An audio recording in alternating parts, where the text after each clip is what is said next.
The scorching noon sun beat down on Cedar Ridge Ranch as Karen Marlowe marched across the parched dirt road. Her floral blouse stretched taut over her bulbous frame, pearls swinging like judgment gavel pendulums.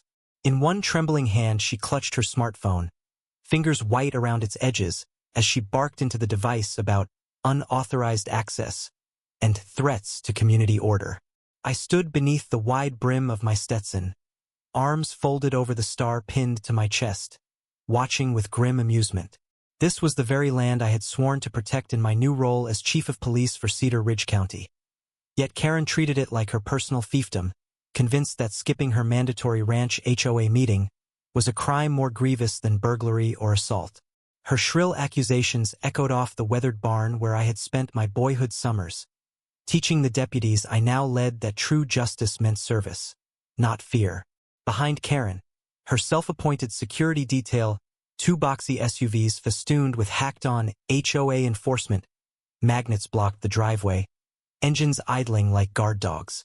Sweat glistened on her forehead as she pointed an accusing finger at my deputy, Officer Ramirez, who stood calmly behind me, hand resting on his holstered firearm. Karen's expression was one of outraged entitlement, as though the badge I wore should have intimidated me into obedience.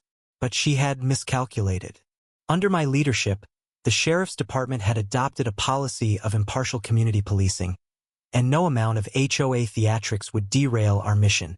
As Karen's tirade crescendoed threatening arrest for trespassing, I stepped forward, my voice low but carrying. "Karen Marlowe," I said, "this is county property and I'm the acting police chief. You're free to voice your concerns at the station, but you cannot criminalize civic responsibilities." Her eyes widened, as if stunned by the words. The realization that I held both civic and law enforcement authority hit her like a branding iron. She swallowed, an odd gulp swallowed amid the rapid staccato of her own breathing. Without breaking eye contact, I reached into my coat pocket and retrieved a crisp letter and official notice of repeal for the HOA's unauthorized security mandate. "Effective today," I continued, "any enforcement actions by your private association are invalid. Anyone who attempts to enforce these rules risks arrest." The deputies behind me straightened, badges gleaming in the harsh light, and Karen's security SUVs stuttered to a halt. The ranch hand who had witnessed her shenanigans grinned behind the gates, recognizing that the balance of power had shifted irrevocably. Humiliation colored Karen's cheeks as she lowered her phone, her voice reduced to a strangled whisper. That was the opening strike in our hidden five-part battle. She thought she could bully me, but I had spent weeks gathering evidence of her HOA's illegal vigilante actions, collecting sworn affidavits from neighbors forced to pay exorbitant meeting fees, and tracking the clandestine bank account she used to fund her private enforcement. I had assembled the truth like a sniper calibrating his sights, ready to take down a tyrant at the precise moment. Now, with the eyes of the ranch hand, my deputies, and a handful of startled neighbors upon us, I revealed the next move. A whistleblower report filed with the state attorney general. I dropped the thick envelope at Karen's feet.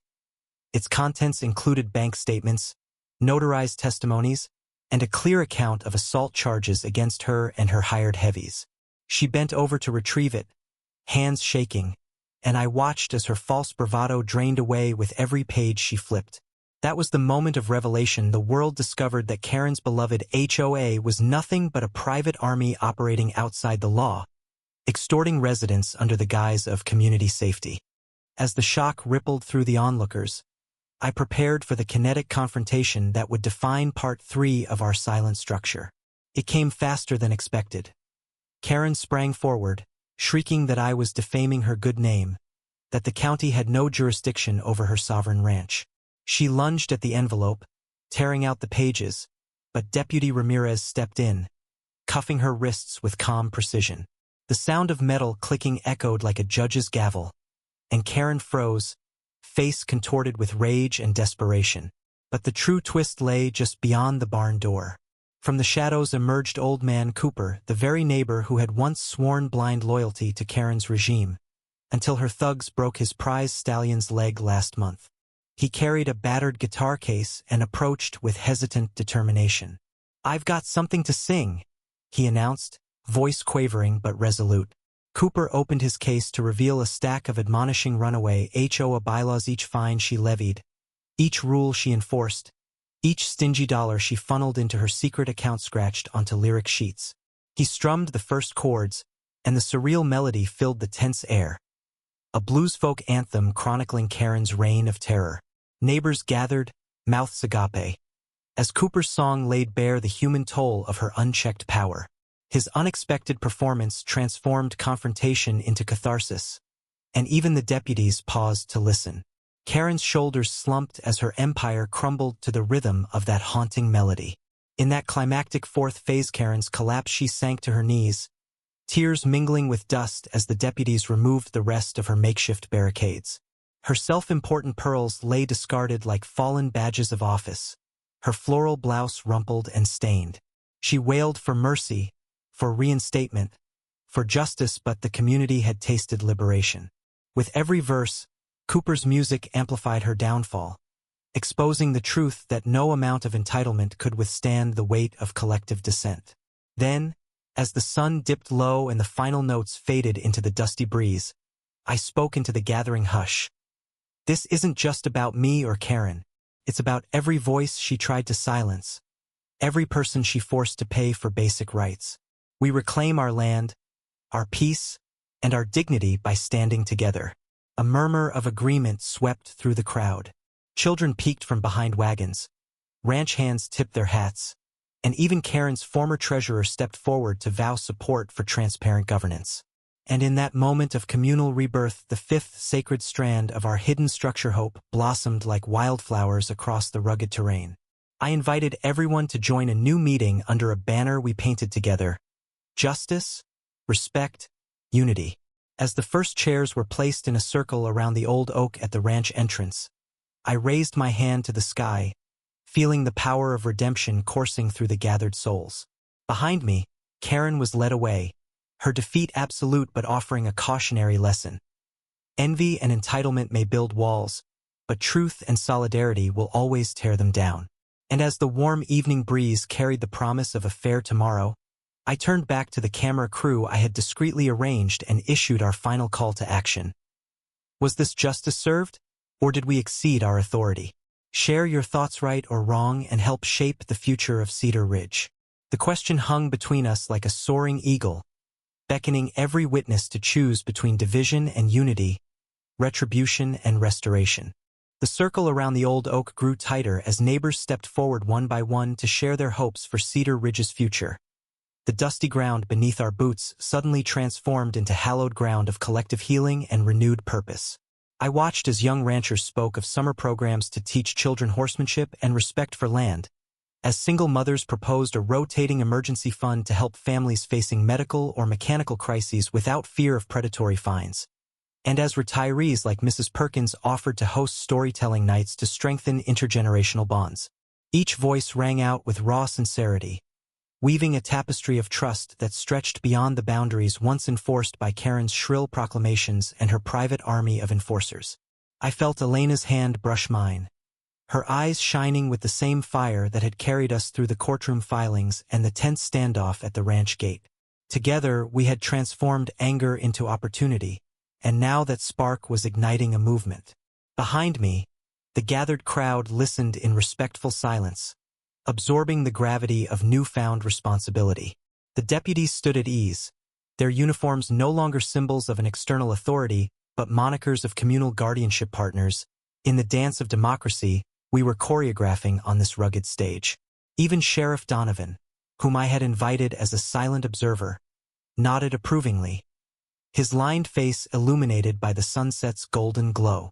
He stepped forward and addressed the assembly, his voice carrying the weight of decades in law enforcement tempered by genuine warmth. What you've achieved here tonight is remarkable. You've shown that when people come together with open hearts and firm principles, they can dismantle oppression and rebuild stronger communities. I look forward to working alongside you as you draft these bylaws and chart a course for transparent governance. A ripple of applause swept through the circle as Donovan returned to his place, and I felt a profound sense of pride in our collective resilience. Yet in that moment, I also recognized the enormity of our task. Sustaining this momentum would require vigilance, humility, and a steadfast devotion to equity. I lifted my voice above the clamor of hopes and plans, urging everyone to commit not only to grand initiatives, but also to small daily acts that reinforce our shared values. I suggested creating a Neighbor of the Month program to celebrate acts of kindness, from helping repair a broken fence to simply offering a listening ear during hard times. I encouraged the establishment of a youth advisory council to give younger residents a direct line to the decision-making process, ensuring that the next generation would feel ownership rather than compliance.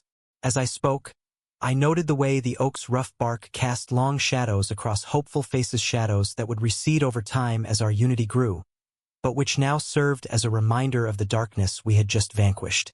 When I finally paused, the hush that settled felt sacred, as though the earth itself had paused to bear witness to our covenant. Then, out of the corner of my eye, I saw Old Man Cooper lift his guitar once more and begin strumming a gentle melody that had nothing to do with rebellion and everything to do with rebirth. His voice, weathered by years of ranch work and tempered by vulnerability, drifted through the circle. Here's to the land where our souls can roam free, where trust is the fence that encloses you and me. Neighbors joined in, tentatively at first, then with growing confidence, filling the twilight with song rather than sirens. The moment felt like a Benedict Iona promise that Cedar Ridge would no longer be defined by petty tyranny, but by the harmonious cadence of shared dreams. As the last note faded into the dusk, I couldn't help but marvel at how far we had come.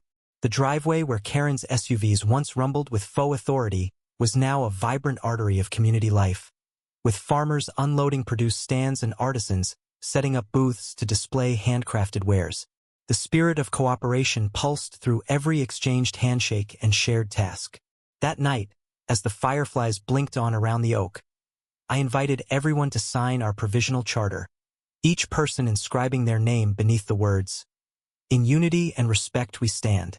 The act of signing felt almost sacred, a tangible symbol of each individual's pledge to uphold justice with compassion rather than wield power as a weapon. When the last signature was placed, I held aloft the charter like a trophy of our collective will, the parchment fluttering in the twilight breeze. "This," I announced, voice thick with emotion, "is our testament that no amount of entitlement, no private army of thugs, and no web of fines can ever suppress the human spirit when we choose solidarity over subjugation." A cheer rose from the assembled crowd, and for a fleeting moment, I imagined Cedar Ridge's story rippling beyond these dusty lanes, inspiring communities everywhere to reclaim their power from those who would misuse it. The echoes of that cheer still lingered as I walked back to my own property under a sky twisted with stars, the air cool against my sweat-slicked skin. Elena met me at the gate, her gaze reflecting that same ember of hope. We shared a quiet embrace, the kind that needs no words because our hearts spoke volumes. Behind us, the revelry continued, a living testament that the work of justice was never done, but that it was also never solitary. I turned once more toward the ranch, now peaceful under the moon's pale glow, and whispered a vow to honor the trust placed in me not simply as a lawman but as a neighbor. Tomorrow, I would review the committee's drafted bylaws. Next week, I would open the community legal clinic. Next month, we would host the first youth leadership retreat. But tonight, we simply celebrated. As I climbed the front steps, my phone buzzed with notifications. Messages of solidarity from neighboring counties, inquiries from civic groups, and comments on our live stream asking whether Cedar Ridge had set a precedent or crossed a line. I drafted a brief post, our final invocation in this chapter. Tonight we reclaimed our home through unity and accountability. Did we serve justice or overstep our bounds? Share your thoughts, right or wrong, and help guide our next steps. With a single tap, I sent it into the digital winds, watching as responses began to trickle in from both near and far. And as I switched off the porch light and closed the door against the gentle night, I felt the chorus of voices, the collective heartbeat of Cedar Ridgeathrum beneath the stillness, a living reminder that our story was more than a confrontation. It was a living testament to the power of community, the fragility of entitlement, and the enduring promise that justice, when wielded with empathy, can transform even the harshest landscape into fertile ground for hope. In the days that followed, Cedar Ridge's mornings began with the soft roar of tractors and the laughter of children chasing hens through dewy pastures, a far cry from the tense hush that once gripped our dusty lanes. Without a break in the flow, I found myself waking before dawn to review emails from residents suggesting new IDASA barter system for homegrown produce, a mentorship program pairing veterans with youth, a solar co-op to reduce energy costs, each message a testament to the transformation we had ignited when we refused to bow before Karen's petty tyrannies.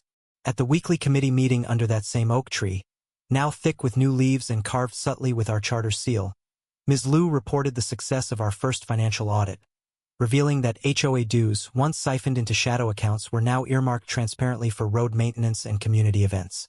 Deputy Ramirez unveiled a draft memorandum of understanding outlining cooperative patrols combining law enforcement and neighborhood volunteers to ensure safety without intimidation, while Elena shared the bulletin she designed to spotlight monthly neighbor heroes, whose small acts like delivering groceries to an elderly widow or fixing a broken fence for a struggling single parent wove threads of empathy into our shared fabric.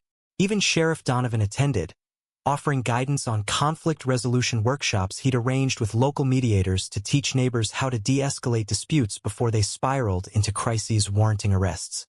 It was a symphony of collaborative action, each section harmonizing with the next to create a living score of community-driven justice.